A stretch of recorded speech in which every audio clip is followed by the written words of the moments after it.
Hello friends, welcome at Barabanki dot वर्जी। अभी तक हमने पाइथन और नंपाई को कवर किया हुआ है। Now we are going to start pandas, और ये पैंडास का कंप्लीट ट्यूटोरियल होगा जहां पर आप बिगिनर से लेकर के एडवांस लेवल तक की चीज़ें सीखेंगे। पैंडास का यूज़ करके आप प्रोजेक्ट बनाएंगे।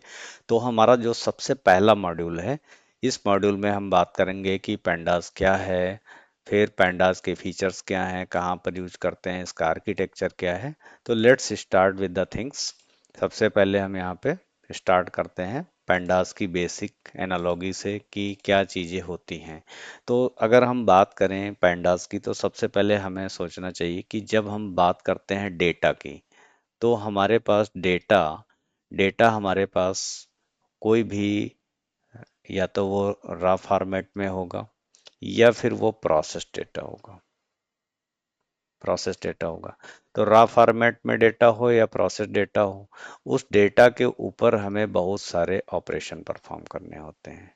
We have to perform different operations on data. तो ऐसे हमें कौन कौन से ऑपरेशन परफॉर्म करने पड़ते हैं। हो सकता है हम डेटा में कोई चेंजेस कर रहे हों, like we are making some changes in data. हम डेटा में कुछ चीज़ें ऐड कर रहे हो सकता है कोई चीज़ें हमें सर्च करना पड़ रहा हो सकता है डेटा को हमें क्लीन करना पड़ रहा हो सकता है हमारे पास डेटा में कुछ इनकंसिस्टेंसीज हों, कुछ जो है मिस इंटरप्रेटेड डेटा हो या मैनिपुलेटेड डेटा हो, तो उससे हम मीनिंगफुल डेटा में कैसे कन्वर्ट करेंगे। तो बेसिक जो यहाँ पे अंडरस्टैंडिंग है कि हमें डेटा से क्या निकालना है, इंफॉर्मेशन निकालना है। बेसिक पर्पज, डेटा से हमें क्या निकालना है, इंफॉर्मेशन निकालना है। और ये इंफॉर्मेशन हमारे लिए मीनिंगफुल इंफॉर्मेशन होनी चाहिए। यही हमारे लिए आगे नॉलेज बेस का काम करेगा, और इससे हम इंसाइट्स निकाल सकते हैं कि हमारा डेटा एक्चुअली क्या कह रहा है। इस डेटा से हम क्या इंफॉर्मेशन निकाल सकते हैं जो किसी भी बिजनेस की डिसीजन मेकिंग में हेल्पफुल होगा। तो now we are going to start with the things. सबसे पहले हम बात करेंगे कि पैंडास की। तो पैंडास एक open source library, pandas is a open source library. तो ये एक ओपन सोर्स लाइब्रेरी है। इसका मतलब ये है कि हमें अलग से इसका कहीं लाइसेंस नहीं लेना है। इसे इसकी एक बड़ी कम्युनिटी है जिसमें कंट्रीब्यूशन होते हैं, चेंजेस आते रहते हैं। तो हम इस पैंडास की लाइब्रेरी को अपने data processing, ETL, cleaning, feature engineering, इन सब चीज़ों के लिए यूज कर सकते हैं। तो अब देखते हैं कि पैंडास को आखिर हम यूज कहाँ करते हैं। Pandas where we are going to use, किस सिचुएशन में हम यूज करेंगे। तो हो सकता है हमें डेटा मैनिपुलेशन करना हो। डेटा मैनिपुलेशन, तो जब भी हमें डेटा में कोई मैनिपुलेशन करना है, इसका मतलब होता है डेटा में कोई ना कोई चेंजेस करना। अब चेंजेस क्या हो सकते हैं कि हो सकता है डेटा में हम कोई चीज़ें नई ऐड कर रहे हों। फॉर एग्जांपल हम यहाँ पे एक एग्जांपल ले सकते हैं। सपोज हमारे पास एक्सेल सीट होती है, और उस एक्सेल सीट में हमारे पास कॉलम है आईडी और नेम। तो अभी हमारे पास सपोज कर लो आईडी 1 है और नेम है ए। तो अब मान लो नया डेटा आ गया। तो डेटा जब नया आ गया तो इसका मतलब डेटा में हम चीज़ों को क्या कर रहे हैं, डेटा में हम चीज़ों को इंसर्ट कर रहे हैं। We are just adding new data. तो हमने एक नया डेटा बी ऐड कर दिया। इसी तरह से हमने एक सी ऐड कर दिया। ये हो सकता है, या हो सकता है हमें डेटा में कुछ न कुछ चीज़ें क्या करनी पड़ रही हों, क्लीन करनी हो। क्लीन करने का मतलब ये है कि जैसे सपोज कर लो यहाँ पे हमारे पास सिटी है। अब हो सकता है इस पर्सन का जो यहाँ पे नेम ए है उसकी सिटी C1 हो, इसकी सिटी हमें नहीं पता है, तो हमारे पास NA है यानी नल डेटा है, और यहाँ पर इसकी सिटी हो गई 2। तो अब हमें इसको कैसे डील करना है, क्योंकि जो मशीन लर्निंग के एल्गोरिथम होती हैं वो केवल न्यूमेरिकल डेटा को अंडरस्टैंड करती हैं। तो हमें इससे डेटा को क्लीन भी करना पड़ेगा। तो आगे हम देखेंगे कि डेटा क्लीनिंग कैसे करते हैं पैंडास का यूज़ करके। तो अभी ये क्लियर है कि डेटा मैनिपुलेशन मीन्स जब हम डेटा में कोई चेंजेस करते हैं, यानी कि हम डेटा में कोई चीज़ें ऐड कर रहे हैं या हम उनमें कुछ अपडेट कर रहे हैं, चेंजेस कर रहे हैं। जैसे हमने यहाँ पर नेम बी है तो बी की जगह पर नेम B1 हो गया, सी है सी की जगह नेम इसका C1 हो गया। तो ये चेंजेज हो रहे हैं। या फिर हम डेटा में कोई डिलीशन परफॉर्म कर रहे हैं, नए कॉलम्स ऐड कर रहे हैं, नई रो ऐड कर रहे हैं, तो इस तरह का जो प्रोसेस होगा उसे हम डेटा मैनिपुलेशन कहेंगे। यही काम हम एक्सेल सीट में भी करते हैं, लेकिन ये बियॉन्ड एक्सेल लिमिट है। एक्सेल में बहुत सारे लिमिटेड ऑपरेशन होते हैं जिनको हम पेंडाज में बहुत आसानी से और जल्दी से कर सकते हैं। तो पहला हमारा काम है जो पेंडाज का, वो है डेटा मैनिपुलेशन के लिए। दूसरा है डेटा क्लीनिंग के लिए हम पेंडाज को यूज करते हैं, डेटा क्लीनिंग। अब डेटा क्लीनिंग का मतलब क्या है? हमारे पास कई बार ऐसा डेटा होता है जो इनकंसिस्टेंट फॉर्म में होता है, यानी हमारे डेटा में बहुत सारी प्रॉब्लम्स होती हैं। तो अब इसको कैसे समझ सकते हैं? सपोज कर लेते हैं कि हमारे पास यहाँ पे है किसी एम्प्लॉय की आईडी, नेम, और यहाँ पर है सिटी, और इसी तरह से हमारे पास यहाँ पे पिन कोड, राइट। तो अब हम यहाँ पे एम्प्लॉय की आईडी हमने यहाँ पर कंसीडर कर लिया कि ठीक है, employee ID is 101, name is A, और यहाँ पे हमने सिटी ले लिया बाराबंकी, इस तरह से बाराबंकी, और इसका हमने कुछ पिन कोड दे दिया लाइक दिस वे। इसी तरह से हमारे पास कोई एम्प्लॉय 102 है, तो 102 एम्प्लॉय है, उसका नेम बी है, बट उसका अभी हमारे पास सिटी तो है, सपोज हमारे पास सिटी है आगरा, लेकिन उसने भी पिन कोड को हमें नहीं प्रोवाइड किया था। तो यहाँ पर हमारे पास पिन कोड में क्या आ गया? पूरा पूरा नल वैल्यू आ गया। नल वैल्यू का मतलब या तो ये ब्लैंक होगा या फिर ये कोई इन्फॉर्मेशन नहीं होगी। तो इस तरह से हमारे पास डेटा में हो सकता है चीज़ें हों, या एक सिचुएशन ये भी हो सकती है कि हमारे पास डेटा जो है, मान लो कोई डुप्लीकेट डेटा आ गया, तो यहाँ पे डुप्लीकेट डेटा हो सकता है। जैसे हमारे पास एम्प्लॉय आईडी 101 है, अब ऐसा कुछ हुआ कि एक बार फिर से जो है 101 यहाँ पे आ गया, तो 101 आ गया, इसका नेम ए है, और इसका सिटी फिर से जो है बाराबंकी है, और इसका पिन कोड 225001 है, लाइक दिस। तो अब यहाँ पे हम देख सकते हैं कि ये पूरा पूरा जो हमारा डेटा है, ये वाला, ये इंफॉर्मेशन इम्प्लाई 101 के लिए ये पूरा पूरा क्या हो गया? डुप्लीकेट हो गया। तो हम डेटा क्लीनिंग में डुप्लीकेसी को हैंडल करेंगे। कैसे हम डुप्लीकेट डेटा को हैंडल करेंगे? किस तरह से हम मिसिंग वैल्यूज को हैंडल करेंगे कि अगर कोई वैल्यू क्या है, मिसिंग है, तो मिसिंग वैल्यू, जैसे यहाँ पर क्या थी, ये वैल्यू मिसिंग वैल्यू थी, तो मिसिंग वैल्यू को कैसे हैंडल करेंगे? तो मिसिंग वैल्यूज को हैंडल करना। या फिर हमारे पास प्रॉपर डेटा टाइप नहीं है, तो हम डेटा टाइप प्रॉपर अगर नहीं है तो उस डेटा टाइप को हम हैंडल करेंगे कि हो सकता है हमारे पास डेट है, तो डेट को लिखने के कई सारे तरीके हैं, राइट। तो हो सकता है वो DDMMY के फॉर्मेट में हो सकता है, ईयर मंथ डेट के फॉर्मेट में हो, या उसमें टाइम स्टैम्प टाइम दिया हो, तो हमें एक प्रॉपर डेटा टाइप में कन्वर्ट करना हो सकता है। तो ऐसे भी हमें यूज करना पड़ेगा। या कई बार हमें जैसे है यस नो की फॉर्म में कुछ चीज़ें हैं, तो हमको उसे ट्रू या फॉल्स की फॉर्मेट में कन्वर्ट करना पड़ता है। तो ऐसी सिचुएशन में हम डेटा की प्रॉपर क्लीनिंग करते हैं, जिससे हमारा डेटा एक आगे किसी प्रोसेस में या इंसाइटफुल इंफॉर्मेशन को एक्सट्रैक्ट करने के लिए यूज हो पाए। डेटा एनालिसिस करने के लिए हम pandas को यूज करते हैं। तो pandas का यूज कहाँ है? तो pandas का यूज है डेटा मैनिपुलेशन में, डेटा क्लीनिंग में, फिर हमारे पास आ गया डेटा एनालिसिस में। जो थर्ड इम्पोर्टेंट पॉइंट है वो है डेटा एनालिसिस पर्पज के लिए हम यूज करते हैं। तो अब डेटा एनालिसिस जब भी डेटा एनालिसिस आप बात करते हो, तो हमारे पास बहुत सारी ऐसी चीज़ें होती हैं जिसमें हम चीज़ों को देखते हैं। जैसे आपने जनरल मैथमेटिक्स में पढ़ा होगा, mean, mode, median, standard deviation, तो इस तरह की चीज़ें हम डेटा एनालिसिस करके निकाल सकते हैं। या फिर हम डेटा की जो टेंडेंसी है, उसकी टेंडेंसी एक्चुअली हम ये देखेंगे कि हमारा डेटा क्या कर रहा है। तो हम डेटा जब एनालिसिस करेंगे कि सपोज हमें किसी चीज़ का एवरेज निकालना है, या हमें उसकी मैक्सिमम वैल्यू फाइंड करनी है, या हो सकता है हमें मिनिमम वैल्यू फाइंड करनी है, हो सकता है हमें किसी चीज़ की एब्सोल्यूट वैल्यू फाइंड करनी हो सकता है हमें मीन निकालना हो, या हमें मोड निकालना हो सकता है या मीडियन निकालना हो।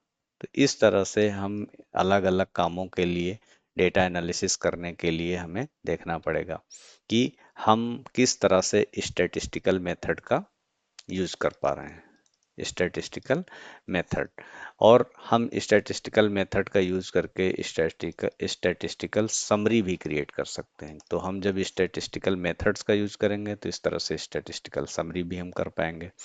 तो पाइथन का जो हमने पैंडाज में देखा, पैंडाज में कि इसका जो तीसरा यूज है वो है डेटा एनालिसिस करने के लिए, या फिर हम नेक्स्ट इंपॉर्टेंट पॉइंट को बात कर सकते हैं कि डेटा ट्रांसफॉर्मेशन, डेटा ट्रांसफॉर्मेशन। तो डेटा ट्रांसफॉर्मेशन के लिए भी जो है हम पैंडास का यूज करते हैं। तो जब भी हमारा डेटा एक फॉर्मेट में होता है उसे हम दूसरे फॉर्मेट में कन्वर्ट करना चाहते हैं। जैसे हमने कहा कि ठीक है, एज है यहाँ पर, और यहाँ पे हमने दे दिया कैन ओट। तो एज एंड कैन ओट, तो हमने कहा किसी की एज है 21, हमने कहा कैन ओट, हमने कहा यस। किसी ने हम एज 20 है, उसने कहा कैन ओट, तो उसने कैपिटल में दे रखा है यस। इसी तरीके से किसी की एज है 9 ईयर और उसने कहा कैन ओट नो। तो हम अब इसको एक प्रॉपर सिमेट्रिक डेटा में, सिमेट्रिक इंफॉर्मेशन में जब हमें चेंजेस करने होंगे तो हम इसमें कुछ ऑपरेशन परफॉर्म करेंगे और हम इसको एक प्रॉपर वे में कन्वर्ट कर पाएंगे। फॉर एग्जांपल यहाँ पे अब जैसे एज क्या थी, 21 थी, तो जब कैन नोट के लिए यहाँ पे कहीं स्मॉल लेटर में, यहाँ पे कैपिटल लेटर में, तो हम इसको एक प्रॉपर वे में कन्वर्ट कर दिया कि यस के लिए 1 होगा, नो के लिए 0 होगा, राइट। तो हमने कहा यस के लिए 1 होगा और नो के लिए 0 होगा, चाहे वो अपर केस में हो चाहे वो लोअर केस में हो। तो यहाँ पर हमने 20 दे दिया, हमने कहा यस, ओके। इसी तरह से हमने किसी की एज 9 है तो हमने दे दिया 0। तो इस तरह से हम डेटा को ट्रांसफॉर्म कर सकते हैं। या फिर हमें हो सकता है डेटा को शॉर्ट फॉर्म से लॉन्ग फॉर्म में कन्वर्ट करना हो, तो आगे हम इसमें पिवेट और मेल्ट मेथड, ये जब हम पढ़ेंगे पिवेट, तो पिवट करना सीखेंगे कि कैसे हम पैंडाज में पिवट करते हैं, मेल्ट करते हैं, तो हमारा शॉर्ट फॉर्म से लॉन्ग फॉर्म, लॉन्ग फॉर्म से शॉर्ट फॉर्म में डेटा कैसे कन्वर्ट होता है। इसी तरह से हम डेटा एक्सप्लोर करेंगे। तो डेटा एक्सप्लोरेशन में भी हम देखेंगे किस तरह से हमारा डेटा अलग अलग कंडीशन में किस तरह से वो परफॉर्म कर रहा है, रिजल्ट हमारे पास कैसे कैसे आ रहे हैं। तो अब हम एक इसका बेसिक सा एग्जांपल ले लेते हैं, बेसिक सा एग्जांपल ले लेते हैं कि मान लो हमारे पास कोई एक्सेल फाइल है। यहाँ पर हमें एक एग्जांपल ले लिया, हमने अभी तक कि यहाँ देख लिया कि पैंडास का यूज़ कहाँ कहाँ करते हैं। तो पैंडास का हमने देखा कि ठीक है, डेटा मैनिपुलेशन में यूज़ करेंगे, डेटा क्लीनिंग के लिए यूज़ करेंगे, डेटा एनालिसिस के लिए यूज़ करेंगे, डेटा ट्रांसफॉर्मेशन के लिए यूज़ करेंगे। अब हम यहाँ पर एक एग्जांपल को कंसीडर कर लेते हैं कि मान लो हमारे पास कोई एक एक्सेल फाइल है, राइट। अब इस एक्सेल फाइल में हमारे पास सपोज कर लेते हैं 10 मिलियन कस्टमर का रिकॉर्ड है, 10 मिलियन कस्टमर का रिकॉर्ड है, राइट। तो अब हमें हो सकता है कई सारे टास्क परफॉर्म करने हो, कई सारे टास्क परफॉर्म करने हो सकता है कि हमको देखना हो कि इस 10 मिलियन रिकॉर्ड में कौन से ऐसे कस्टमर हैं जो दिल्ली सिटी के हैं, राइट। कौन से ऐसे कस्टमर हैं जो लखनऊ के हैं, कौन से ऐसे कस्टमर हैं जो आगरा से हैं या कानपुर से हैं, कौन से ऐसे कस्टमर हैं जो बेंगलुरु से हैं, कुछ चेन्नई से हैं। तो इस तरह से हमें डिफरेंट टास्क परफॉर्म करने हो सकते हैं। या फिर हमने दूसरा देखा कि हमें डुप्लीकेट एंट्रीज को रिमूव करना है, तो डुप्लीकेट एंट्री भी हो सकती है, राइट। तो हमारे पास डेटा जो आएगा वो हो सकता है कि उसमें कुछ चीज़ें डुप्लीकेट हों। कई बार डेटा हमारे पास डुप्लीकेट आ जाएगा। एक हमारी कोई वेबसाइट है, अब उस वेबसाइट पे एक ही पर्सन ने 2 बार अपनी इंफॉर्मेशन को शेयर कर दिया, तो हो सकता है, पॉसिबिलिटी है कि ये डेटा हमारा पूरा पूरा डुप्लीकेट हो। उसका नेम, ईमेल, फ़ोन नंबर, ये सारी चीज़ें 2 बार हमारे रिकॉर्ड में आ गई, तो ये डुप्लीकेट डेटा हो सकता है। हो सकता है कि हमारे पास, मान लो अगला टास्क है इसी में कि रिप्लेस मिसिंग फ़ोन नंबर, हमारे पास रिप्लेस करना है मिसिंग फ़ोन नंबर, राइट। तो हो सकता है कि इस एक्सेल सीट में जो 10 मिलियन रिकॉर्ड यहाँ हम कंसीडर करके चल रहे हैं इस एक्सेल सीट में, तो यहाँ पर कुछ ऐसे हमारे पास कस्टमर होंगे, कुछ ऐसे कस्टमर होंगे जिनका फ़ोन नंबर नहीं होगा। तो उन phone numbers, missing phone numbers को हम कैसे हैंडल करेंगे? यानी फ़ोन नंबर नहीं होगा बल्कि इनका नेम, सिटी होगा, लेकिन फ़ोन नंबर नहीं होगा। तो उस सिचुएशन में हम कैसे डील करेंगे? फिर है हमें ग्रुप निकालना हो सकता है हमारा अगला टास्क हो कि ग्रुप फाइंड करना हो। तो ग्रुप का मतलब हमें ये देखना हो कि ठीक है भाई, दिल्ली सिटी से कितने लोग हैं, कितने हमारे पास हैं। तो हमने कहा ठीक है 1 मिलियन पीपल दिल्ली से हैं। हमने कहा कि लखनऊ से कितने लोग हैं, तो हमने कहा 80 लाख पीपल लखनऊ से हैं इस कस्टमर के डेटाबेस में, राइट। इसी तरीके से हमारे पास हो सकता है कि हमको मंथली रिपोर्ट जनरेट करना हो या हमें कुछ समरी क्रिएट करना हो। तो इस तरह से हमारे पास, जब हम 10 मिलियन रिकॉर्ड की बात कर रहे हैं, एक्सेल में हमारे पास लिमिटेड डेटा के लिए हमको इजी होता है काम करना, बट हम पैंडास का यूज़ करके ये काम कर सकते हैं, ये फास्ट प्रोसेस करेगा। Okay, number one. तो अभी हमने एक एग्जांपल लिया कि सपोज कर लेते हैं कि ये एक्सेल फाइल है और इसके अंदर कितने मिलियन रिकॉर्ड हैं, 10 मिलियन रिकॉर्ड हैं। इन 10 मिलियन रिकॉर्ड में पहला टास्क हमारा ये है, find how many customers are from Delhi, find how many customers are there from Lucknow, how to find the duplicate entries, how many entries are duplicate, right। replace missing phone number, हो सकता है किसी का फ़ोन नंबर हो तो हमें missing करना हो, या फिर हमें ग्रुप के अकॉर्डिंग डेटा निकालना हो कि दिल्ली में रहने वाले कितने कस्टमर हैं, लखनऊ में रहने वाले कितने कस्टमर हैं, चेन्नई में रहने वाले कितने कस्टमर हैं। तो अलग अलग हमें ग्रुपिंग करनी पड़ सकती है। अब ये सारा काम अगर हम प्योर एक्सेल में करते हैं, अगर ये सारा काम हम किस में करते हैं, एक्सेल सीट में करते हैं, तो इसमें एरर आने के बहुत ज़्यादा चांसेज होंगे और ये हमारा जो काम होगा ये टाइम टेकिंग भी हो सकता है। इसलिए हम इसको पाइथन और पैंडास का यूज़ करके जब करेंगे तो ये हमें एफिशिएंट रिजल्ट को प्रोवाइड करना होगा। तो यहाँ पर हमने एक बेसिक केस स्टडी लिया कि ठीक है। दूसरा, अब हमारा जो अगला टॉपिक है कि why pandas are there, pandas को क्यों क्रिएट किया गया था, why was pandas created, pandas को क्यों बनाया गया। तो अब इस चीज को समझने के लिए हमें देखना होगा कि सबसे पहले हमारे पास बेसिक डेटा स्ट्रक्चर हम लोग कौन से यूज करते थे। तो बेसिक डेटा स्ट्रक्चर जो हमने पाइथन में पढ़े कि हमने ठीक है हम लोग लिस्ट को यूज करते हैं, टपल्स को यूज करते हैं, डिक्शनरी को यूज करते हैं, ओके, और हम सेट को यूज करते हैं। तो ये हमारे बेसिक डेटा स्ट्रक्चर हैं जो पाइथन में हम इन लोगों को यूज करते हैं। ये सारे डेटा सेट मैक्सिमम जो है हमारे पाइथन प्रोग्रामिंग में हम लोगों ने इनको कवर किया है, बहुत सारे एग्जांपल्स को सॉल्व किया है। तो हमें पता है कि basic data structure, these are called the basic data structures in Python. तो इंटरव्यू में भी आपको ये इस तरह के क्वेश्चन मिलेंगे, what are the basic data structures, so you will have to answer list, tuple, dictionary, set are the basic data structure. अच्छा, अब हम यहाँ पे कोई इंफॉर्मेशन इस तरह से इन डेटा स्ट्रक्चर्स का यूज करके अगर हमें करें, अगर मान लेते हैं हमारे पास कोई इंफॉर्मेशन है जिसमें हमारे पास आईडी है, इसी तरह से हमारे पास नेम है, इसी तरह से हमारे पास सैलरी है, और इस तरह से हमारे पास डिपार्टमेंट है।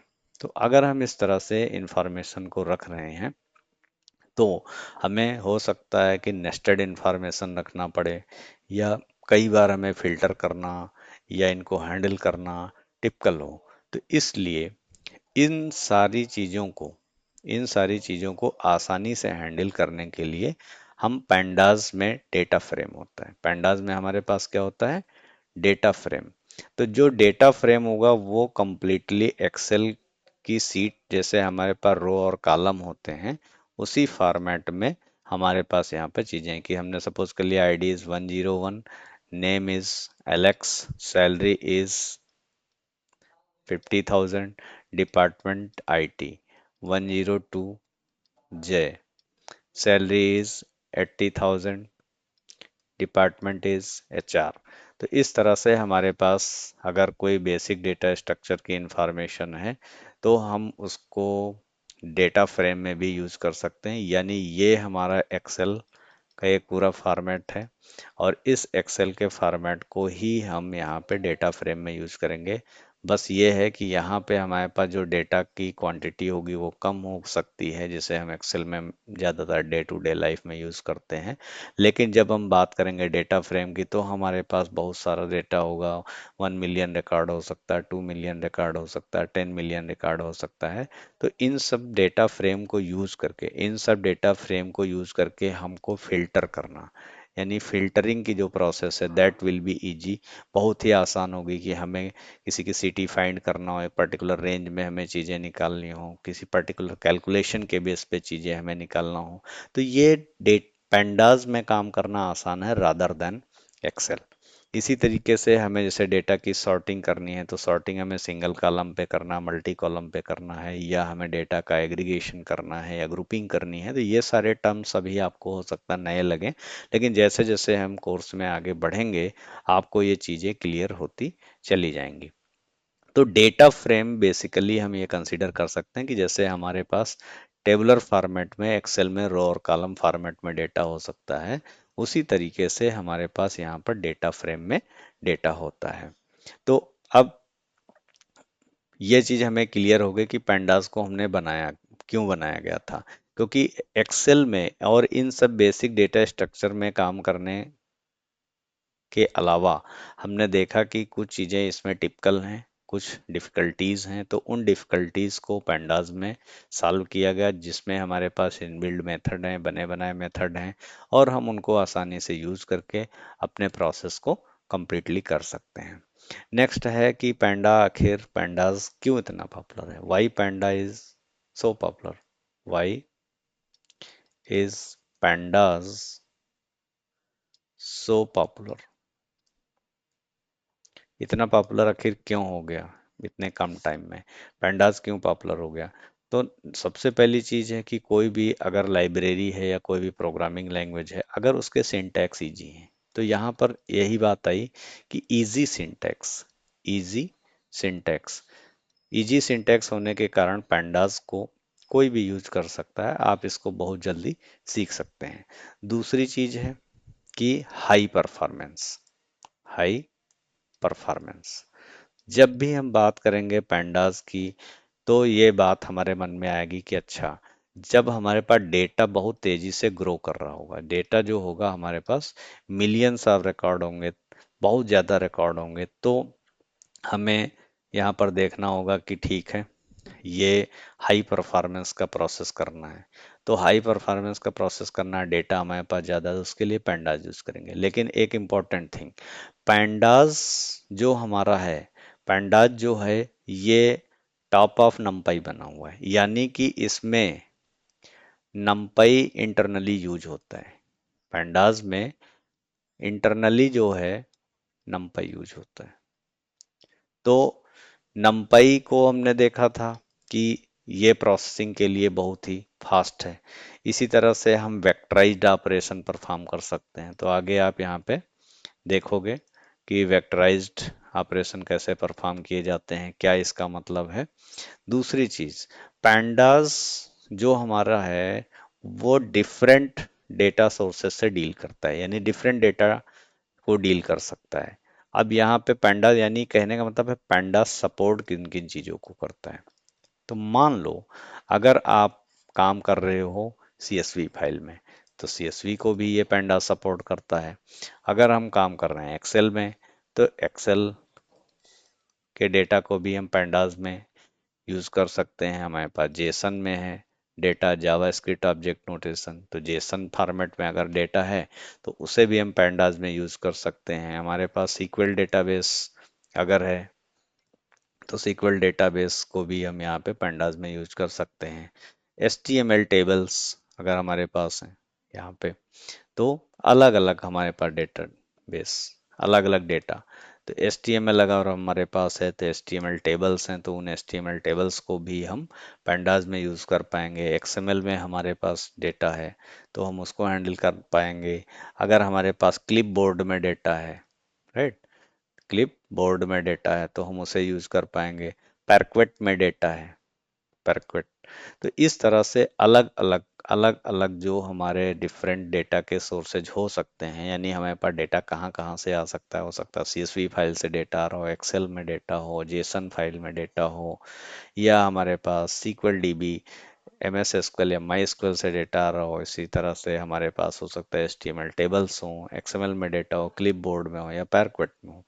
तो ऑलमोस्ट लगभग अलग अलग डेटा फॉर्मेट्स को पैंडास सपोर्ट करता है। इन सारे डेटा फॉर्मेट को, जितने भी ये डेटा फॉर्मेट हैं, इन सारे डेटा फॉर्मेट को पैंडास सपोर्ट करता है, यानी हम इनका यूज कर सकते हैं पैंडास में किसी भी तरह के डेटा से संबंधित ऑपरेशन को परफॉर्म करने के लिए। That's why panda is so popular. तो अगर आपसे यहाँ क्वेश्चन पूछा जा रहा है कि पैंडास क्या है, तो first is easy syntax, high performance, because it is built on top of numpy, so the processing is very fast. It can deal millions of record, right? It is supporting different data formats. So ये different data formats हमने आपको बताया कि कौन कौन से data formats हैं। If any question you can put in chat, I will answer it one by one। दूसरा, हमें जब पावरफुल डेटा एनालिसिस करना हो, हमें कई बार ऐसा है कि मान लो हमारे पास कोई प्रोडक्ट की कंपनी है या कुछ भी है, मान लो हमारे पास क्वेश्चंस आते हैं इस तरह से, तो हम इनको पैंडास को यूज करके सॉल्व कर सकते हैं। मान लो कोई प्रोडक्ट है तो इसमें ये क्वेश्चन कर दिया गया कि अच्छा बताओ कौन सा प्रोडक्ट सबसे ज़्यादा सेल हुआ है, या फिर, ठीक, तो हाईएस्ट सेल हमारे पास क्या हुई है, या हमें पता करना है कि एवरेज सैलरी क्या है, हाईएस्ट सैलरी क्या है, या लास्ट 3 ईयर की सैलरीज में क्या डिफरेंसेस आए हैं, या हो सकता है लास्ट 30 डेज में क्या परचेज हुए हैं। तो इस तरह से हम रेवेन्यू जनरेशन और बहुत सारी चीज़ों में पैंडास को पावरफुल डेटा एनालिसिस के लिए यूज कर सकते हैं। नेक्स्ट है, पैंडास को कहाँ कहाँ पे यूज किया जा रहा है, एप्लीकेशन एरियाज क्या हैं, क्योंकि ये हमें पता होना जरूरी है कि एप्लीकेशन एरियाज क्या हैं। एप्लीकेशन का मतलब कि हम पैंडास को पढ़ तो रहे हैं, लेकिन इसको कहाँ कहाँ यूज किया जा रहा है, कौन कौन से ऐसे सेक्टर हैं जहाँ पे पैंडास को यूज किया जा रहा है। तो अगर हम देखें तो बैंकिंग सेक्टर की अगर हम बात करें, जितने भी हमारे बैंकिंग के सॉफ्टवेयर होते हैं या बैंकिंग का जो भी हमारे पास डेटा होता है, तो उसमें जैसे हमें क्या करना होता है, fraud detection, fraud detection, right. तो अब फ्रॉड डिटेक्शन हो गया कि कौन से लोग ऐसे हैं, कौन से क्रेडिट कार्ड हैं जो एक्सपायर हो गए हैं या वो यूज़ किए जा चुके हैं, किस तरह का फ्रॉड हुआ, क्यों हुआ, रीजन क्या थे, किस तरह से EMI नहीं कंप्लीट करी गई। तो ऐसे हम बहुत सारे फ्रॉड डिटेक्शन को चेक कर सकते हैं बैंकिंग के डेटा पे यूजिंग पेंडास। या फिर हमारे पास देखना होता है ट्रांजैक्शनल एनालिसिस, ट्रांजैक्शनल एनालिसिस। तो ट्रांजैक्शनल एनालिसिस का मतलब ये है कि अगर बैंकिंग है तो बैंकिंग में अब आप UPI यूज करते हो, नेट बैंकिंग यूज करते हो, चेक यूज करते हो, जो भी है, तो दिन भर में मान लो बैंक में कितने ट्रांजैक्शन हुए, किस यूजर से कितने ट्रांजैक्शन हुए, कौन से कस्टमर ने कितना पेमेंट रिसीव किया है, एवरीथिंग। तो हम एक पूरा पूरा ट्रेंड देख सकते हैं कि अच्छा ठीक है, इस वीकेंड में मंडे से लेकर के सैटरडे तक हमारे पास कैसे कैसे ट्रांजैक्शन हुए हैं और कितने टाइम ट्रांजैक्शन हुए हैं, यानी मॉर्निंग में 7 AM से लेकर के टिल मिड नाइट 12 तक कितना ट्रांजैक्शन हुआ है और किस तरह के ट्रेंड आए। तो ये सारी चीज़ें हम यहाँ पे बैंकिंग के डेटा में अगर हम काम करते हैं तो हम पैंडास का यूज करके फ्रॉड डिटेक्शन, ट्रांजैक्शनल एनालिसिस इस तरह से कर सकते हैं। या फिर हम रिस्क रिपोर्टिंग भी कर सकते हैं कि हाँ ठीक है, कौन कौन से हमारे आने वाले टाइम में रिस्क हैं, किस तरह की चीज़ों को हमें टैकल करना है। तो ये एक एग्जांपल था कि हाँ, ठीक है बैंकिंग का। इसी तरीके से अगला कोई सेक्टर है हेल्थ केयर, हेल्थ केयर। तो हेल्थ केयर इंडस्ट्री भी बहुत तेजी से बूम हो चुकी है। वहाँ पर भी आज के टाइम में हर चीज़ रिकॉर्ड में रखा जा रहा है। तो जो हर चीज़ें रिकॉर्ड में रखी जा रही हैं, तो वो चाहे पेशेंट का रिकॉर्ड हो, राइट, तो पेशेंट रिकॉर्ड, पेशेंट रिकॉर्ड, तो पेशेंट का जब भी रिकॉर्ड होगा तो पेशेंट से रिलेटेड बहुत सारी इंफॉर्मेशन, एंट्री से लेकर के एग्जिट तक पेशेंट की इंफॉर्मेशन है, उसका एनालिसिस करना है। या हो सकता है डिजीज़ का एनालिसिस करना हो कि डिजीज में किस तरह के पैटर्न हुए, किस तरह से ये बढ़ा डिजीज, किस तरह से ये धीरे धीरे मेडिसिन का क्या इफेक्ट पड़ा, कैसे कैसे बॉडी में चेंजेज आए, कौन कौन से मेडिसिन किस किस एज ग्रुप को दिए गए, किस तरह का जेंडर था। तो एवरीथिंग, बॉडी के जितने भी हमारे रिपोर्ट्स, स्कैन्स जो भी होते हैं, तो उन सब डेटा पे हम एनालिसिस करते हैं पेंडास का यूज़ करके। इसी तरह से आप ई कॉमर्स इंडस्ट्री की अगर बात करें, तो सभी लोग ई कॉमर्स वेबसाइट पे या ई कॉमर्स के ऐप पे अपना सेल या परचेज करते हैं। तो हम सेल्स का एनालिसिस दे सकते हैं कि ठीक है कितना हमारे पास सेल्स हो रहा है। तो अब सेल्स का एनालिसिस का मतलब केवल सिंपल रिपोर्ट ही नहीं है, हमें बहुत सारे इंसाइट्स को निकालना हो सकता है। इवन हम देख सकते हैं कि मंथली सेल हमारे पास कितनी हो रही है, मंथली सेल। इसी तरह से हम डेली सेल देख सकते हैं, वीकली सेल देख सकते हैं। इसी तरीके से हम सिंगल प्रोडक्ट के कंपैरिजन में देख सकते हैं, टू प्रोडक्ट के कंपैरिजन में देख सकते हैं, थ्री प्रोडक्ट के कंपैरिजन में हमारी रिपोर्ट कैसी आ रही है, फोर प्रोडक्ट के कंपैरिजन में कैसे रिकॉर्ड आ रहे हैं। तो अगर हम आज बड़ी बड़ी वेबसाइट्स की बात करें जो ई कॉमर्स की, अमेजन, फ्लिपकार्ट या इस तरह की, वॉलमार्ट, तो इन वेबसाइट्स पे या इनके एप्लीकेशन पे millions of customer every day transaction करते हैं, कुछ ना कुछ खरीदते हैं, कुछ ना कुछ पेमेंट करते हैं। तो हर प्रोडक्ट के अकॉर्डिंग, कैटेगरी के अकॉर्डिंग, कलर के अकॉर्डिंग, साइज के अकॉर्डिंग बहुत सारा एनालिसिस करना होता है, क्योंकि इतना ज़्यादा डेटा होता है जिससे मैनुअली परफॉर्म करना या एक्सेल में डील करना डिफिकल्ट हो जाता है। दैट्स वाई इस तरह की एडवांस लाइब्रेरी पेंडास को यूज़ किया जाता है। ऐसे हम अगर बात करें कि ठीक है अगला हमारा सेक्टर क्या है, तो हमने कहा ठीक है एजुकेशन सेक्टर है, एजुकेशन सेक्टर, राइट।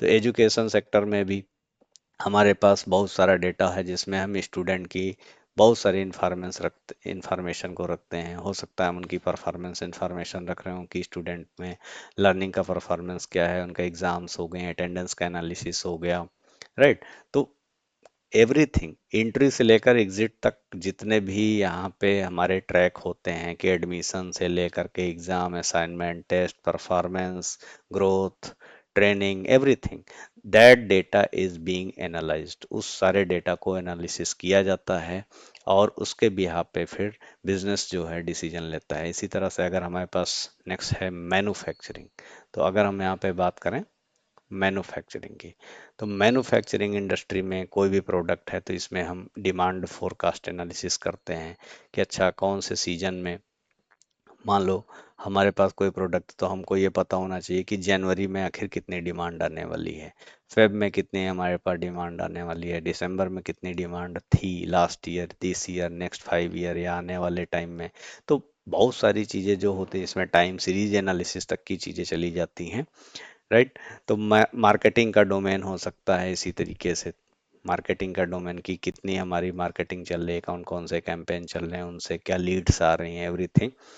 रिसर्च का एनालिसिस हो सकता है, फाइनेंस का, स्पोर्ट्स का एनालिसिस हो सकता है। स्पोर्ट्स सभी लोग यहाँ पे आज की डेट में सभी लोग किसी न किसी स्पोर्ट से जुड़े हुए हैं या उसमें इंटरेस्ट रखते हैं, तो इसमें प्लेयर का स्टेटिस्टिक्स होता है, पर्टिकुलर किसी प्लेयर का, खिलाड़ी जो होता है उसका पूरी इन्फॉर्मेशन होता है, उसका पूरा कैरियर स्टार्टिंग से लेकर के एंड तक कंप्लीट इन्फॉर्मेशन होती है और बहुत ही माइन्यूट इन्फॉर्मेशन तक की रखती है कि ठीक है इसने पर्टिकुलर प्लेग्राउंड में क्या किया था, पर्टिकुलर मैच में क्या हुआ था, पर्टिकुलर ट्रॉफी इसको कैसे मिली थी, इसके साथ और प्लेयर का परफॉर्मेंस हम कंपेयर करना चाहते हैं, ठीक है। तो इस तरह से हमारे पास डिफरेंट डोमेन्स हैं जिसमें हम इन सब चीज़ों का यूज करते हैं। तो ये तो मैंने बहुत ही अभी कम बताया कि banking, health care, edtech, fintech, finance, insurance sector, इस तरह से बहुत सारे सेक्टर्स हैं जो आज के डेट में ग्रो हो रहे हैं एआई में, ठीक है। तो एआई कैपिटल में है आपका इसी तरीके से और भी जितनी इंडस्ट्रीज हैं उन सब में डेटा बहुत ही तेजी से ग्रो हो रहा है और उस सब डेटा के एनालिसिस के लिए हमें एडवांस टेक्निक्स का यूज़ करना पड़ता है। यहाँ पर हम कह सकते हैं कि ठीक है अभी हम पाइथन पढ़ रहे हैं तो पैंडास से ये चीज़ें हम कर सकते हैं, इन सब का एनालिसिस किया जा सकता है। बहुत सारी, अब हम बात करें कि अच्छा बताओ कौन सी कंपनीज हैं, राइट, कौन सी कंपनीज हैं जो इन सब चीज़ों को यूज़ करती हैं। पढ़ तो लिया, लेकिन हमें कौन कौन सी कंपनीज में जॉब मिल सकती है, कौन सी कंपनीज प्रोजेक्ट्स में यूज़ करती हैं। तो हम अगर यहाँ पे Google, Microsoft, Amazon, Flipkart, Meta, Spotify, Deloitte, EY, Wipro, TCS, Infosys, Cognizant, जितनी हमारी इस तरह की एमएनसीज हैं, जितनी मल्टीनेशनल कंपनीज हैं, चाहे वो फैंग कंपनी हो, मैंग कंपनी हो, राइट, या सर्विस बेस्ड कंपनी है या प्रोडक्ट बेस्ड कंपनी है, all these are using, because data सबके पास आ रहा है and this data is growing exponentially. अगर आज हमारे पास ये डेटा है, within a week this data grows, again within a week this grows that much. तो क्विंटिलियंस ऑफ डेटा जनरेट हो रहा है। तो इन सब डेटा की हमें एनालिसिस करनी होती है, और इसके लिए हमें बहुत सारे, इसके साथ साथ एसक्यूएल यूज करना पड़ता है, नमपाई का भी यूज करना पड़ता है, ठीक है। कई बार हमें डेटा को विजुअलाइजेशन करना पड़ेगा, तो विजुअलाइजेशन में जिसमें हम डेटा को किसी न किसी ग्राफ या चार्ट के फॉर्म में देखेंगे, जिससे हमें डेटा के ट्रेंड की समझ में आती है चीज़ें। मशीन लर्निंग एल्गोरिथम में हम यूज़ करेंगे इन सब चीज़ों को अलग अलग फ्रेमवर्क्स में। तो और फिर है कि कौन सी ऐसी प्रॉब्लम्स हैं जो pandas सॉल्व करता है, what are the problems that can be solve using pandas। तो problem solve by pandas, problems solved by pandas, pandas के द्वारा कौन कौन सी प्रॉब्लम्स को सॉल्व किया जा सकता है। जैसे अगर हमारे पास पांडा नहीं होता है, तो अगर हमारे पास कोई लार्ज फाइल है, लार्ज फाइल, ठीक, इस लार्ज फाइल को बिना पांडा के प्रोसेस करना बहुत ही डिफिकल्ट प्रोसेस है, दैट इज हेक्टिक वर्क। हमें जब लार्ज फाइल में डेटा क्लीनिंग करनी होती है, एनालिसिस करना होता है, या हमें अलग अलग डेटा सेट को कंबाइन करके काम करना होता है, तो उस सिचुएशन में जैसे आपके पास, ठीक है, किसी ने कहा मैं एक्सेल पे काम कर लेता हूँ, आपके पास 5000 एक्सेल फाइल्स हैं, तब क्या करेंगे? 5000 एक्सेल फाइल्स, और उन 5000 एक्सेल फाइल्स पे क्या मैनुअली काम कर पाना आसान है? नहीं। या उस पे एनालिसिस कर पाना, उससे इंसाइट्स निकालना इजी है? नहीं इजी है। तब हम इस तरह की एडवांस लाइब्रेरीज को यूज करना शुरू करेंगे। या फिर हमारे पास कोई ऐसी है रिपीटेटिव टास्क है कि पर डे हमारे पास 100 एक्सेल सीट आ रही हैं, और हमें उस पे सेम टाइप का ऑपरेशन डेली का डेली परफॉर्म करना है, तो हम इस तरह से पूरी पाइथन की स्क्रिप्ट लिख सकते हैं पेंडास का यूज करके, जिससे हम चीज़ों को ऑटोमेट कर सकते हैं कि सेम रिपीटेड, अगर हमारे पास टास्क हो रहा है, रिपीटेड वर्क आ रहा है, then we can use the automated Python script to automate the things properly। तो अगर हम यहाँ पे बिना पैंडा के हमने बात किया, हम अगर पैंडास का यूज़ कर रहे हैं, उस सिचुएशन में क्या है कि मिलियंस ऑफ रिकॉर्ड को हम क्विकली रीड कर सकते हैं, उसमें हम फिल्टरिंग कर सकते हैं, हम मैनिपुलेशन कर सकते हैं। इसी तरीके से अगर कोई इसमें मिसिंग वैल्यूज़ है, तो मिसिंग वैल्यूज़ को हम हैंडल कर सकते हैं, यानी जो भी डेटा में इनकन्सिस्टेंसीज होंगे। इसी तरीके से अगर हमारे पास डेटा सेट्स को ज्वाइन करना है, तो हम आसानी से डेटा सेट्स को ज्वाइन कर सकते हैं। तो हमारे पास अलग अलग प्रकार के हम डैशबोर्ड बना सकते हैं, ग्राफिक्स कह सकते हैं कि डेटा विजुअलाइजेशन आप कर सकते हो। तो हमारे पास मैटप्लॉटलिब, सीबॉर्न, इस तरह की बहुत सारी एडवांस लाइब्रेरीज होती हैं जिनका हम यूज़ कर सकते हैं। तो नेक्स्ट जो अब अगला हमारा टॉपिक है, इम्पोर्टेंट पॉइंट, कि ठीक है, पूरा पूरा पैंडास जो हमारा डेटा साइंस है, यानी इसको हम अगर रिलेट करें कि ठीक है भाई, पैंडास और डेटा साइंस, हम इन दोनों वर्ड्स को अगर हम सोचते हैं, तो हमारे माइंड में कुछ पिक्चर्स आने शुरू हो जाते हैं। तो आखिर वो पिक्चर्स कौन सी हैं? सबसे पहले हमारे पास रा डेटा होता है, कंप्लीट हमारे पास क्या होता है? रा डेटा। अब ये इस रा डेटा को हम क्या करते हैं? लोड करते हैं, किसके थ्रू? पैंडास के थ्रू। तो रा डेटा को जब हमने लोड किया, तो हमने क्या किया? ठीक है, डेटा को क्लीन करना शुरू किया कि ठीक है, हम डेटा में क्लीनिंग करेंगे तो हमारे पास कुछ क्लीन डेटा आएगा। फिर हम डेटा को क्या करेंगे, ट्रांसफॉर्म करेंगे, ट्रांसफॉर्म डेटा।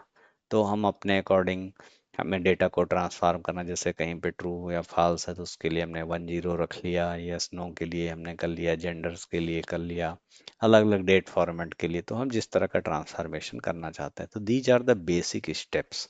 ओके। फिर हम क्या करते हैं कि ठीक है, अब हम डेटा को थोड़ा सा एक्सप्लोर करेंगे और उसे एनालाइज करना शुरू करेंगे। तो जब हमने इस पे एनालिसिस किया या एनालाइज करना शुरू किया, तो अगले स्टेप में हम जाएंगे। ठीक है, फिर उसके बाद यही डेटा हमारा कहाँ पे यूज होगा, हम मशीन लर्निंग मॉडल्स को बिल्ड करेंगे। तो मशीन लर्निंग के जब मॉडल को हमें बिल्ड करना होगा, तब हम इस तरह के जब डेटा के एनालिसिस कर पाएंगे, तो मशीन लर्निंग मॉडल को बिल्ड करेंगे और फिर हम यहाँ पे इंसाइट्स निकाल पाएंगे। इस तरह से हम डेटा से इंसाइट्स निकाल पाएंगे। तो ये एक कंप्लीट फ्लो होता है कि ठीक है, डेटा साइंस में पैंडास का जो यूज है वो कहाँ तक हो सकता है। रा डेटा हमारे पास आया, हमने डेटा को लोड किया। अब इसको बहुत सारे टर्म में बोला जाता है, एक्सट्रैक्ट, ट्रांसफॉर्मेशन, लोड, ईटीएल की प्रोसेस होती है। तो यहाँ पर भी रा डेटा आया, लोड किया हमने पेंडास को, डेटा को क्लीन किया, उसमें इनकंसिस्टेंसीज जो थी, मिसिंग वैल्यूज थी, या जो भी हमारे पास डेटा में डुप्लीकेसी थी या प्रॉब्लम्स थी, उनको हमने क्लीन किया, सही किया। फिर हमने डेटा को ट्रांसफॉर्म किया अपने रिक्वायरमेंट के अकॉर्डिंग। फिर हमने डेटा का एनालिसिस किया, फिर हम मशीन लर्निंग मॉडल्स को यहाँ पे बिल्ड करते हैं। इससे हमें पता चल जाता है कि हमारा डेटा का जो ट्रेंड है वो कैसा जा रहा है, डेटा की एक्यूरेसी का लेवल क्या है, 80% जा रहा है, 90% जा रहा है, 85% जा रहा है। फिर हम उससे कुछ इंसाइट्स निकालना शुरू करते हैं जो हमारे पूरे बिजनेस को हेल्प करते हैं। अब हम बात करते हैं पैंडास के आर्किटेक्चर की। तो बात करते हैं पैंडास आर्किटेक्चर। तो ये पूरा पूरा थ्योरेटिकल सेशन है। Then after completing this we will be doing some hands on problems और उसको सॉल्व करेंगे। उसका एक पूरा पूरा हम प्रोसेस बिल्ड करेंगे, लॉजिक बिल्ड करेंगे, कैसे काम किया जाएगा। तो मान लो हमारा यहाँ पे पाइथन का कोड है, योर पाइथन कोड। तो यहाँ पर हमारा जो पाइथन का कोड है, फिर हमारे पास पाइथन की अलग अलग लाइब्रेरीज होती हैं। तो पाइथन की अलग अलग लाइब्रेरीज हैं जिनको हम यूज़ करेंगे। हो सकता है इसमें हम पैंडास यूज़ कर रहे हो, तो पैंडास को जब हम यूज़ करेंगे तो उसमें हो सकता है हम क्या क्या यूज़ कर रहे हो, सीरीज यूज़ करेंगे, डेटा फ्रेम यूज़ करेंगे। तो सीरीज और डेटा फ्रेम हम अभी बात करेंगे इसको डिटेल में। अभी कुछ देर के लिए सीरीज हम कह सकते हैं कि हमारे पास जो भी डेटा होगा, तो पर्टिकुलर हमारे पास ये एक कॉलम होगा। लाइक हमारे पास आईडी है तो आईडी में 1 2 3, तो ये एक पूरी पूरी सीरीज है। नेम एक अलग कॉलम है, तो नेम हमारे पास एक अलग सीरीज है पूरी पूरी, राइट। और इस तरह से जब हमारा टेबुलर फॉर्मेट में डेटा होगा, देन हम इसको कह सकते हैं कि ये हमारा पूरा पूरा क्या है, डेटा फ्रेम है। तो अभी हम इसको नहीं कवर कर रहे हैं। अभी हम इसके आर्किटेक्चर को बेसिक समझने की कोशिश कर रहे हैं कि हमारा पाइथन का कोड होगा, फिर हमारे पास यहाँ पे pandas की लाइब्रेरी होंगी। अब इसके बाद हमारे पास क्या होगा कि ठीक है, हमारे इंटरनली, क्योंकि pandas जो है वो ऑन टॉप ऑफ numpy बना है, तो यहाँ पे numpy लाइब्रेरीज होंगी इनफैक्ट। तो numpy की हमारे पास लाइब्रेरी होंगी। फिर उसके बाद हमारे पास ऑप्टिमाइज्ड सी और पाइथन का कोड होगा इंटरनली, जो बिहाइंड द सीन काम करता है। ऑप्टिमाइज्ड पाइथन और सी लैंग्वेज का कोड होगा। फिर हमारे पास कंप्यूटर की मेमोरी होगी, फिर हमारे पास कंप्यूटर मेमोरी होगी, जहाँ पे ये सारे डेटा पे हमारे पास ऑपरेशन परफॉर्म होगा। तो ये इस तरह से हम समझ सकते हैं कि ये आर्किटेक्चर कैसे काम करता है पैंडास का। हमारा पाइथन का कोड ये होता है, हमने पूरा पाइथन की स्क्रिप्ट लिख दी, पाइथन का कोड लिख दिया। लेकिन अब इस पाइथन कोड में हम लाइब्रेरी यूज कर रहे होंगे, मे बी हम यहाँ पे pandas को यूज कर रहे हैं, तो उसमें सीरीज, डेटा फ्रेम, इन सबको यूज किया होगा।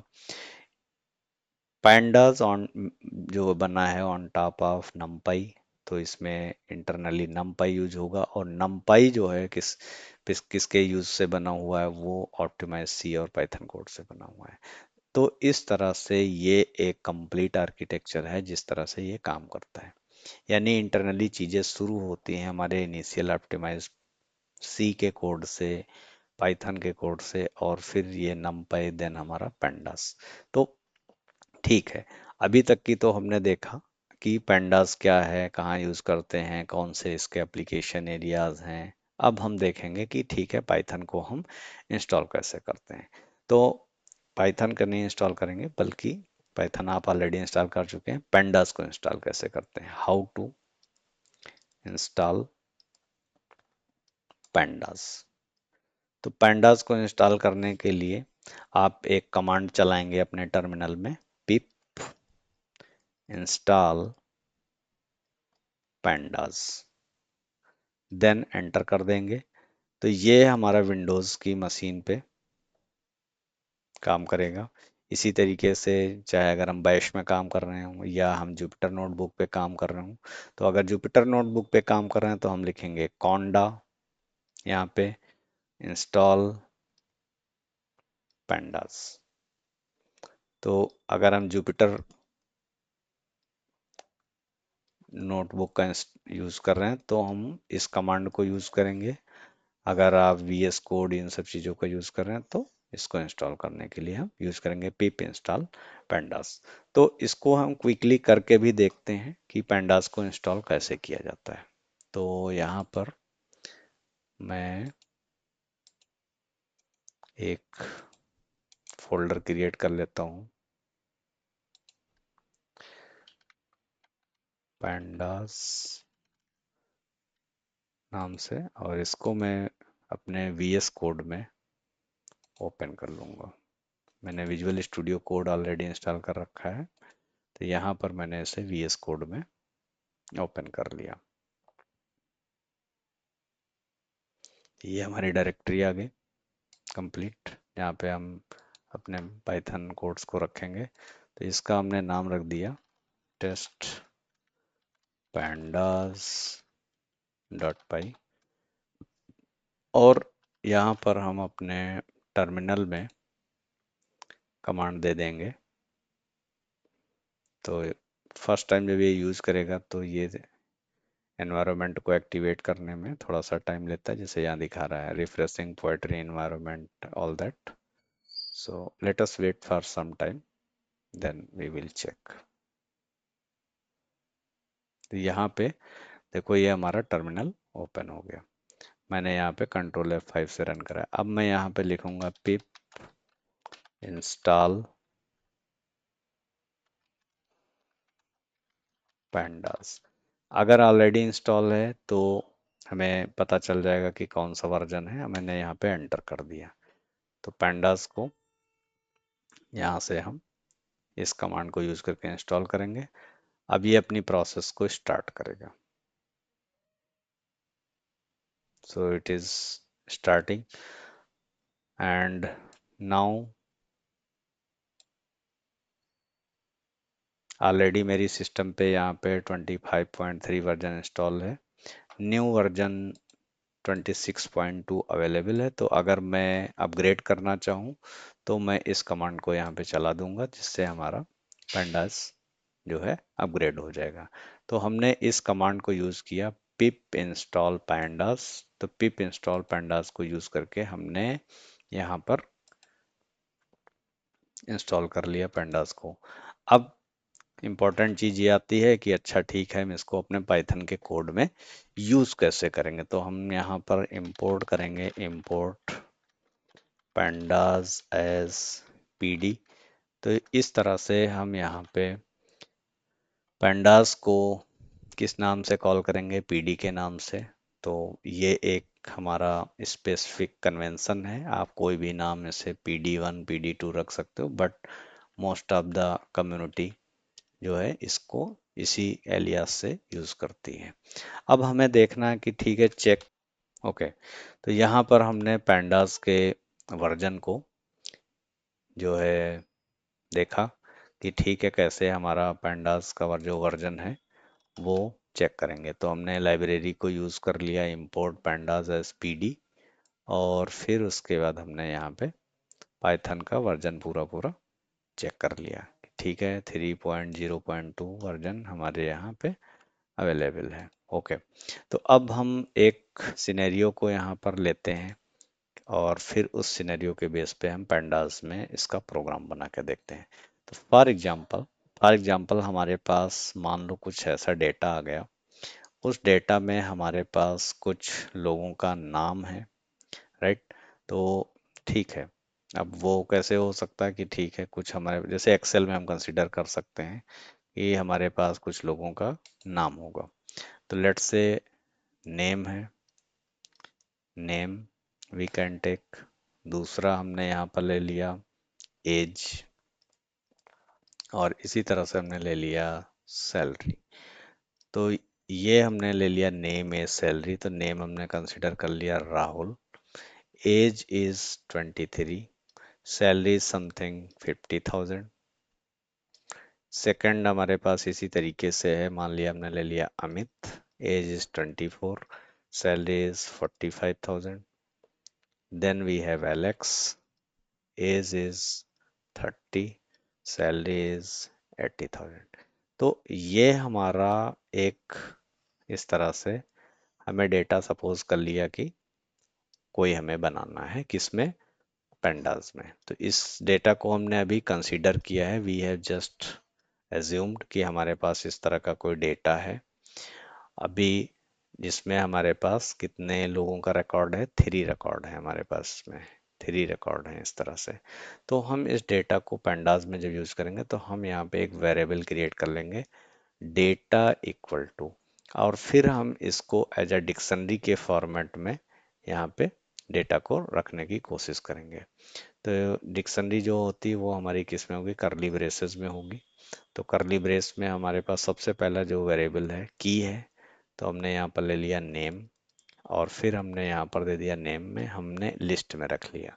Then first is Rahul, second Amit, third is Alex. तो ये हो गया। फिर हमने इसके बाद यहाँ पे कॉमा लगा दिया, यहाँ पे हमने इसके बाद क्या लगा दिया, comma. Let me fix this immediately. Okay, now it's okay. तो यहाँ पे हमने कॉमा लगा दिया। कॉमा लगाने के बाद फिर हमारे पास अब दूसरा जो अगला कॉलम है वो क्या है, हमारे पास एज का कॉलम है। तो यहाँ पे हम क्या रख लेंगे, एज को रख लेंगे। तो एज यहाँ पे, अच्छा, जो भी हमारे पास की होगी that key we will be keeping inside the single quote और डबल कोट, क्योंकि की जो होगा वो हमारा एज ए स्ट्रिंग काम करेगा। तो यहाँ पर हमने क्या ले लिया, ठीक है, हमारे पास नेम है और अगला कॉलम हम यहाँ पे एज ले लेते हैं। तो लेट मी चेक एज। तो ये हमने यहाँ पर दे दिया और इसको भी हमने लिस्ट में रख लिया। तो लिस्ट में हमारे पास यहाँ पे रिकॉर्ड आ गया 23, 24,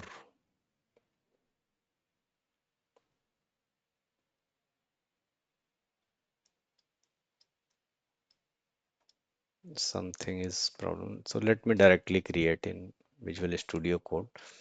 तो यहाँ पर हम डेटा ले लेते हैं, डेटा नाम का वेरिएबल, और यहाँ पर हम एक वेरिएबल ले लेंगे नेम, और इसको एक लिस्ट में ले लेंगे। तो लिस्ट में हमारे पास इस तरह से आ जाएगा। तो सबसे पहले हमारे पास हो गया Rahul, then we have another name, कोई नेम ले सकते हैं। तो हमने अमित ले लिया, हमने एलेक्स ले लिया। तो ये नेम हो गया। इसी तरह से हमारे पास नेक्स्ट की हो गई एज। तो इससे भी हम लिस्ट में रख लेते हैं, इससे 20, राहुल की 20 है, अमित की एज यहाँ पर 30 है, और एलेक्स की एज यहाँ पे हमने ले लिया something 40। Okay, now we have another column salary. तो सैलरी को हमने यहाँ पर इसको भी लिस्ट में रख लिया। तो हमने दे दिया 50,000। Okay, then we have 40,000। तो हम अंडरस्कोर का भी इस तरह से पाइथन में यूज़ कर सकते हैं, अदरवाइज हम डायरेक्ट भी इस तरह से 65,000। तो ये हमारा कंप्लीट एक जो है पेंडा में हमने यहाँ पे डेटा को कंसिडर कर लिया कि ठीक है हमारे पास यहाँ पे कुछ नेम है, तो नेम को हमने एक इस तरह से रख लिया और ये हमने पूरी पूरी डिक्शनरी बनाई है। लेफ्ट साइड में ये नेम की है, राइट साइड में वैल्यू है। तो नेम इज सैलरी। अब इससे हम नॉर्मली क्या करते हैं कि ठीक है हम यहाँ पे डेटा फ्रेम के लिए एक वेरिएबल ले लेते हैं और हमने दे दिया pd डॉट और इसको हमने डेटा फ्रेम बना दिया। तो हमने यहाँ पर दे दिया डेटा। अब ये क्या करेगा कि डेटा फ्रेम जो हमारा होगा ये किसी न किसी लिस्ट या डिक्शनरी या टेबल्स को लेता है, टपल को लेता है और उसको कंप्लीट डेटा फ्रेम में टू डायमेंशनल डेटा में कन्वर्ट कर देगा। दैट इज टेबुलर फॉर्मेट जो रो और कॉलम में होगा और म्यूटेबल होगा कि हम उस डेटा में चेंजेस करना चाहें, मैनिपुलेशन करना चाहें तो कर सकते हैं। ओके, तो हमने ले लिया pd डॉट डेटा फ्रेम और इसको हमने कहा है डेटा को डेटा फ्रेम में डाल दो। अब हमने प्रिंट करा दिया अपने सिंपल डेटा फ्रेम को। तो जैसे ही हम यहाँ पर डेटा फ्रेम को प्रिंट कराएंगे हमको ये डिटेल शो कर देगा कि कैसे कन्वर्ट हुआ। तो अब इसको थोड़ा सा यहाँ पे समझने का प्रयास करते हैं। इसको अगर हम यहाँ पे इसका मैं अलग स्क्रीनशॉट ले लेता हूँ और फिर इसे हम यहाँ पे समझने का प्रयास करते हैं कि आखिर ये क्या चीज़ है। तो इसको मैंने यहाँ पे रख दिया और let me increase this one. If you have any question आप लोग चैट में देते जाओ, so I will be answering. Okay, तो यहाँ पर हमारे पास जो एक्सट्रीम लेफ्ट में है, let me take the entire screen from here, इससे चीज़ें और बेटर समझ में आए। Okay, now it's okay. Instead of this we can use fine and इसको इंक्रीज कर लेते हैं। अब इसको समझते हैं। तो यहाँ पर हमारे पास क्या है, ये किस में कन्वर्ट हो गया, ये किस चीज़ में कन्वर्ट हो गया, हमारा 2D डेटा में कन्वर्ट हो गया जिसमें रो है। तो ये हमारे कॉलम्स हैं। हमारे पास कॉलम कितने बन के आ गए, इसमें नेम है, एज है और सैलरी है। तो ये कंप्लीट डेटा फ्रेम कहा जाएगा। जबकि ये पूरा पूरा जैसे हमारे पास ये जीरो वाला है, जीरो, ये एक रिकॉर्ड होगा। ये रिकॉर्ड, ये बाय डिफॉल्ट इंडेक्स क्रिएट किया है। ये जो इंडेक्स हैं डेटा फ्रेम के इंडेक्स हैं 0 1 2, ये बाय डिफॉल्ट क्रिएट करते हैं और इनको बाद में हम चाहें तो रीसेट भी कर सकते हैं, हटा सकते हैं, रिमूव कर सकते हैं, तो हम जैसे भी चाहें। बट ठीक है, तो हमारे पास राहुल, अमित और एलेक्स का रिकॉर्ड इस तरह से हमें मिल गया। तो ये हम देख पा रहे हैं कि हमारा जो आउटपुट है वो 2D डेटा में कन्वर्ट हो गया पूरा पूरा। अब आगे अगर हम बात करेंगे कि ठीक है इसमें ये डेटा फ्रेम हमें क्यों कहा जाता है, तो इसमें हमारा पूरा डेटा किस में है, रो और कॉलम के फॉर्मेट में। This data is in the form of rose and columns. तो ये पूरा डेटा रो और कॉलम के फॉर्मेट में, इसलिए हम इसको डेटा फ्रेम कहते हैं। हर एक कॉलम जो होगा वो वेरिएबल को रिप्रेजेंट करेगा। तो अगर इसमें पूछा जाए कि कितने वेरिएबल हैं टोटल हमारे पास, वेरिएबल कौन कौन से, तो हमारे पास कितने कॉलम है, नेम का एक कॉलम है, एज का एक कॉलम है और एक सैलरी का कॉलम है। Then we have 3 variables over here, name, age and salary. तो ये हमारे पास 3 वेरिएबल हैं। अब हमारे पास हर एक रो, रो हमारे पास कितनी है, this is the first row, this is the second row, Amit 30 40,000, Alex ये। तो हमारे पास ये अलग अलग रोज हो गई। तो ये हमारे पास रो और कॉलम के फॉर्मेट में डेटा है जो हमें पूरा पूरा डेटा फ्रेम स्ट्रक्चर करके दे देता है। तो अब हम इसमें कुछ की टर्मिनोलॉजीज को समझने की कोशिश करते हैं। तो यहाँ पर हम इस पिक्चर को फिर से रख लिया हमने, जिससे ये टर्मिनोलॉजीज को समझना हमारे लिए आसान होगा। तो बेसिक टर्मिनोलॉजीज इन पेंडास यहाँ पे हम बात कर रहे हैं। बेसिक टर्मिनोलॉजीज हमारी क्या है, राइट। तो ठीक है, यहाँ पे हम बात कर रहे हैं terminologies terminologies, what are the basic terminologies? First is row. अब आपको इसमें यह समझ में आ जाना चाहिए कि आखिर रो क्या है। तो रो एक सिंगल रिकॉर्ड को रिप्रेजेंट करेगा। Row will represent a single record. तो सिंगल रिकॉर्ड क्या है हमारे पास? एक ये जो रिकॉर्ड आ रहा है कि राहुल 20 और इनकी सैलरी 50,000। तो this is one record, this is one record. Second record हमारे पास किसका है? अमित 30 और सैलरी जो भी यहाँ पे हमने मेंशन करी 40। तो ये हमारा सेकंड रिकॉर्ड। तो this is the record one, this is the record two and similarly we have record 3। तो इसी तरह से हमारे पास यहाँ पे रिकॉर्ड है। तो रो जो है सिंगल रिकॉर्ड को रिप्रेजेंट करेगा। ऐसे ही हमारे पास जो अगली टर्मिनोलॉजी पेंडाज में यूज होती है, जिन वर्ड्स को हम बोलेंगे column, right? COLUMN, this is the spelling, don't be confuse. तो ये एक सिंगल एट्रीब्यूट को रिप्रेजेंट करेगा। This will represent a single attribute or feature. यहाँ पे अगर हम सपोज कर लें कि ये एम्प्लॉय हैं, तो यहाँ एम्प्लॉय के कितने फीचर हैं? तो फीचर का मतलब यहाँ हो गया कॉलम से। तो एम्प्लॉय के कौन कौन से फीचर की बात हो रही है? नेम की बात हो रही है। एज एक कॉलम है तो एज की बात हो रही है। अगला फीचर कौन सा है? सैलरी, तो सैलरी की बात हो रही है। तो we have 3 columns over here, name, age and salary. तो चाहे हम यहाँ पे सिंगल एट्रीब्यूट कहें या फीचर्स कहें कि इस डेटा फ्रेम में कितने फीचर हैं या कॉलम्स कौन से हैं, तो these are the same thing, name, age and salary. इसी तरीके से नेक्स्ट जो हमारी टर्मिनोलॉजी यहाँ पे निकल के आ रही है वो आपको यहाँ पता हो कि इंडेक्स। तो ये जो इंडेक्स है तो ये रोज को लेबल करने के लिए यूज होता है। Rows are labelled using these index. तो यहाँ पे अगर हम देखें तो ये जो राहुल की इंफॉर्मेशन है, यहाँ पे राहुल की कंप्लीट नेम, एज और सैलरी है, तो इसका जो यहाँ पे इंडेक्स है 0 इंडेक्स है, 1 इंडेक्स है और 2 इंडेक्स है। तो 0 इंडेक्स पर राहुल की इंफॉर्मेशन है, 1 इंडेक्स पे अमित की इंफॉर्मेशन है, 2 इंडेक्स पर एलेक्स की इंफॉर्मेशन है।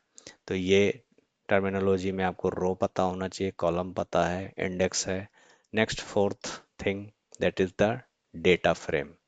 तो यहाँ पर डेटा फ्रेम की जब भी बात आएगी तो ये हमारा 2D टेबल की तरह काम करेगा जिसमें हमारे पास रो और कॉलम है। तो ये कंप्लीट एंटायर जो हमारे पास चीज़ निकल के आई है, this is the data frame, जिसको हम DF वेरिएबल में हमने रखा हुआ है। इसी तरीके से अब अगला वर्ड है सीरीज का। सीरीज यहाँ पे, तो सीरीज जो हमारा होगा वन डायमेंशनल लेबल्ड एरे होगा। One dimensional labelled array. तो वन डायमेंशनल लेबल्ड एरे का मतलब क्या है कि यहाँ पर हमारे पास जैसे नेम है, ठीक? तो नेम हमारे पास वन डायमेंशनल एरे है और ये एक पूरी लिस्ट में रिकॉर्ड को रख रहा था कि ठीक है, यहाँ पर हमारे पास नेम की सीरीज है। तो नेम हमारे पास कौन कौन से हैं? तो this is the series one, this is the series one, ये हमारी एक फर्स्ट सीरीज है। This is the second series, this is the third series. तो ये हमारे पास यहाँ पे सीरीज का काम करेगा। अगर कभी भी हम पैंडास की बात करेंगे तो जहाँ पर कहीं भी हमें ऐसे नैन लिख के मिल जाए तो नैन का मतलब होता है मिसिंग वैल्यू। नैन का मतलब होता है मिसिंग वैल्यू। कई बार ऐसा होगा कि हमारे रिकॉर्ड में मिसिंग वैल्यू आ जाएगा। नेक्स्ट जो टर्मिनोलॉजी यूज होगी, डेटा टाइप। हम काम जब पैंडास पे करेंगे तो हम बोलेंगे डेटा टाइप। तो इसको हम डी टाइप करके हमें आउटपुट में दिखाई देगा। तो इससे पता चलेगा कि हमारा जो डेटा है कॉलम में, पर्टिकुलर कॉलम में उनका डेटा टाइप क्या है, इंट है, फ्लोट है, स्ट्रिंग है या ऑब्जेक्ट है, किस फॉर्मेट में हमारा डेटा है। तो यहाँ पर हम रियल इंडस्ट्री की भी अगर बात करें कि अगर हमारे पास कोई CSV फाइल है या कुछ भी है तो चीज़ें हो सकती हैं।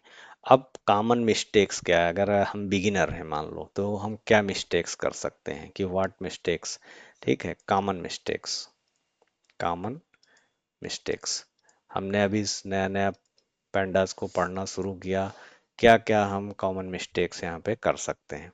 तो हो सकता है कि हम काम करना शुरू करें लेकिन हम यहाँ पे चीज़ों को इंपोर्ट करना भूल जाएं। मतलब हमने कोशिश किया कि ठीक है यहाँ पे pandas और पाइथन को यूज़ करके कोड लिखें, लेकिन हमें कॉमन मिस्टेक क्या हो सकती कि हम इंपोर्ट करना चीज़ों को भूल गए। तो हमें प्रॉपर नेम इस जो भी इंपोर्ट्स हैं उन्हें इंपोर्ट करना है। अगर हमें pandas में काम करना है तो हमें सबसे पहले कोड में सबसे ऊपर इंपोर्ट pandas एज pd, तो इस तरह से हमें इंपोर्ट करके लिखना होगा। हो सकता है कि हमारे पास कई बार ऐसा हो कि हम एलियास हमने पीडी नाम से बनाया है, ठीक। तो अब हमने मान लिया डेटा फ्रेम ले लिया, हमने पी डॉट डेटा फ्रेम लिख दिया यहाँ पे, right. P dot data frame, और इसके अंदर कोई डेटा को पास कर दिया। तो अब पी नाम का तो कोई हमने एलियास बनाया नहीं, हमने यहाँ पे एलियास बनाया पीडी नाम से, तो ये पीडी नाम से होना चाहिए। अगर हमने इसको कोई और नाम दिया होता तो वो नाम यहाँ पे होता। तो ये एक मिस्टेक हो सकती है, ठीक है। अब इसमें बहुत सारे कॉमन इंटरव्यू के हमारे क्वेश्चंस पूछे जा सकते हैं, तो ये मैं क्वेश्चंस आपको शेयर कर दूंगा। आई होप आज का जो सेशन है आपको हेल्पफुल रहा होगा। See you in the next session. Thank you.